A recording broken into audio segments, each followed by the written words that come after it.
আবার মানুষ সবচাইতে শক্তিশালী জানেন জানেন জানেন না জানেন না মুসনাদে আহমদ ইবনে হাম্বলের বর্ণনা আল্লাহ যখন পৃথিবী সৃষ্টি করলেন পৃথিবী কাঁপতে শুরু করেছিল। পৃথিবীর কাঁপাকাঁপি দেখে আল্লাহ পৃথিবীতে পাহাড় গেড়ে দিলেন। ওয়াজআলনাল জিবালা, কথা বলে না এত হাফেজ, ওয়াজআলনাল জিবালা আওতাদা, পাহাড়কে আমি পেড়েগের মতো গেড়ে দিয়েছি।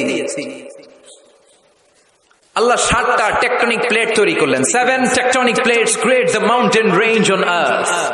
7টা টেকটনিক প্লেট পৃথিবীতে পাহাড় তৈরি করেছে। আল্লাহ 7টা পাহাড় দিয়ে পৃথিবীর কাঁপাকাঁপি বন্ধ করে দিলেন। ফেরেশতারা এটা দেখে অবাক।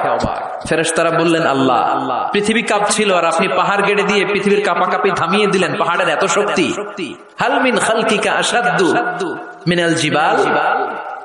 হে আল্লাহ, আপনার সৃষ্টির মধ্যে পাহাড়ের চাইতে শক্তিশালী কি কিছু আছে? সুবহানাল্লাহ কইবেন না?